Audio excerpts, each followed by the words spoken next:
Blood cancer एक गंभीर जानलेवा बीमारी है और पूरी दुनिया में इसके मरीजों की संख्या बढ़ती ही जा रही है। इससे जुड़ी सबसे परेशान करने वाली बात यह है कि अधिकतर मरीजों को शुरुआत में यह पता ही नहीं चलता है कि वे ब्लड कैंसर के शिकार हैं और जब तक उन्हें पता चलता है तब तक बहुत देर हो चुकी होती है। इसलिए यह जरूरी है कि आपको इसके शुरुआती लक्षणों के बारे में पता हो, जिससे आप तुरंत उसकी पहचान कर सकें और समय रहते अपना इलाज करवा लें। आमतौर पर ब्लड कैंसर का पता तभी चलता है जब आप रूटीन ब्लड टेस्ट करवाते हैं, इसलिए नियमित अंतराल पर अपना मेडिकल चेकअप भी जरूर करवाते रहें। इस आर्टिकल में हम आपको ब्लड कैंसर के कुछ शुरुआती लक्षणों के बारे में बता रहे हैं। बुखार आना ल्यूकेमिया के शुरुआती लक्षणों में से एक है। शरीर का अधिक तापमान संक्रमण से लड़ रहे शरीर की एक प्रतिक्रिया है। जब शरीर ल्यूकेमिया से प्रभावित होता है तो कोशिकाओं की संक्रमण से लड़ने की क्षमताएं तेजी से कम होने लगती हैं और आप बहुत जल्दी इस बीमारी की चपेट में आ जाते हैं। ब्लीडिंग, अगर आपके मुंह, नाक से या शौच के दौरान खून निकल रहा है तो इसे सामान्य समस्या समझकर अनदेखा न करें, बल्कि जितनी जल्दी हो सके डॉक्टर के पास जाकर अपनी जांच कराएं।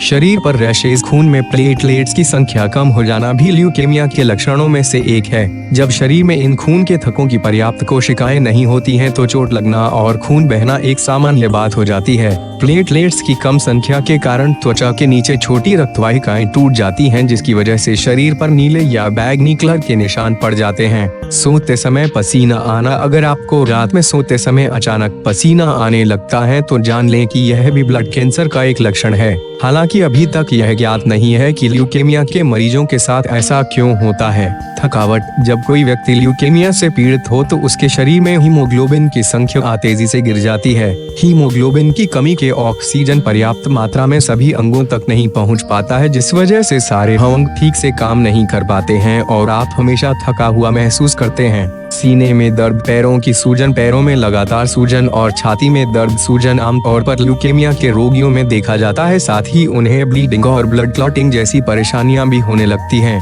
बार बार इन्फेक्शन होना, व्हाइट ब्लड सेल्स की मात्रा कम होने के कारण शरीर की इम्यूनिटी पावर कमजोर हो जाती है। इस वजह से मरीज बार बार इन्फेक्शन की चपेट में आ जाते हैं। अगर आप बार बार सर्दी, जुकाम या किसी तरह के इन्फेक्शन के शिकार हो रहे हैं तो डॉक्टर से तुरंत अपना चेकअप करवाएं। ऊपर बताए हुए लक्षणों को पढ़कर आप डरे नहीं, बल्कि अगर आपको इनमें से कुछ लक्षण दिखाई भी देते हैं तो इसका मतलब यह नहीं है कि आप ल्यूकेमिया या ब्लड कैंसर की चपेट में हैं, बल्कि यहाँ लक्षण बताने का तात्पर्य यह है कि कभी भी आप इन लक्षणों को अनदेखा न करें और भविष्य की किसी मुश्किल से बचने के लिए पहले ही सावधानी बरतें और अपना चेकअप जरूर करवाएं।